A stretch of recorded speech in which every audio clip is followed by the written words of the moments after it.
Hi everyone, আশা করি তোমরা সকলে ভালো আছো। আর জগদ্ধাত্রী ঠাকুর দেখতে গিয়েছিলাম 4 দিন ধরে, আর সেই জামা কাপড়গুলোই কাচা হয়েছে।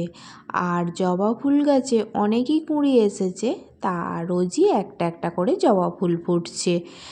আর মেনিরা এদিকে রোদ্দুর পোয়াচ্ছে।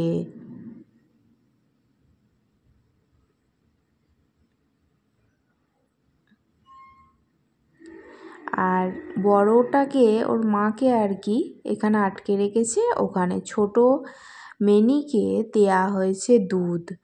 না আটকে রাখলে এই দুধটা খেয়ে নেবে, আর এই বাচ্চা মেনির পেট ভরবে না, খাওয়াই হবে না। আর এদিকে ওর মা মারামারি শেখাচ্ছে বাচ্চাকে। মানুষ যেমন তার বাচ্চাকে মানুষ করতে গেলে কত কিছুই না শেখাতে হয়, তেমনি পশু পাখিও তার বাচ্চাকে শেখাচ্ছে। আর আমি সমস্ত কাজ করে পুজোর জোগাড়ও করে ফেলছি, ফুল তুলে রেখে দিচ্ছি। আর ভাত চাপিয়ে দিয়েছি। ভাত মানে আজকে করব একটু ফ্রায়েড রাইস করব, আর একটু চিকেন করব। তা সে ফ্রায়েড রাইস করতে গেলে জলে তো আগে গরম জলে একটু তেল, একটু নুন আর গরম মশলা মানে এলাচ, দারচিনি আর লবঙ্গ আগে দিয়ে দিতে হয়।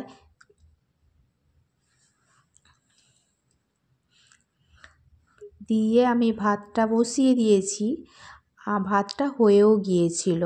তা আমি এদিকে আনাজগুলো ভেজে নিচ্ছি, গাজর, ক্যাপসিকাম আর বিম, সেগুলো ভেজে ফেলছি।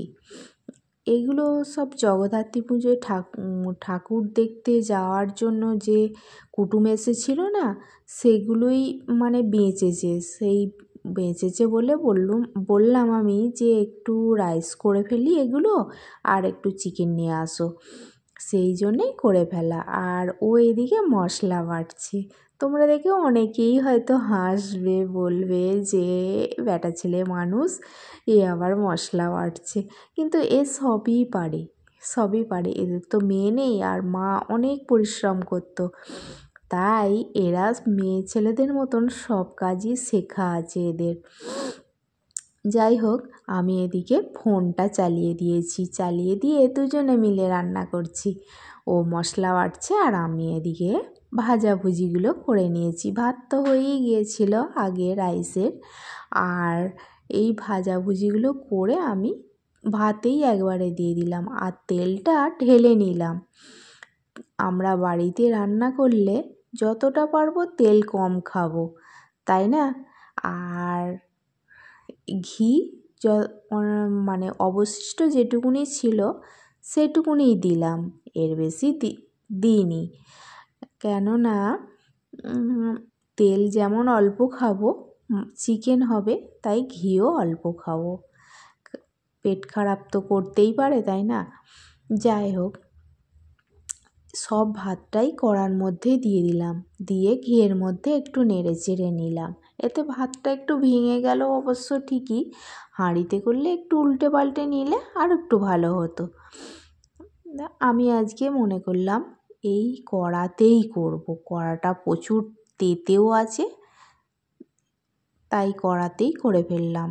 শেষকালে একটু মিষ্টি আর একটু আতর দিয়ে দিলাম, হয়ে গেল রান্না। আর চিকেনটা তো হয়েই গেছে, আর রাইস আর স্যালাড আর হচ্ছে চিকেন, এই হলো আজকের রান্না।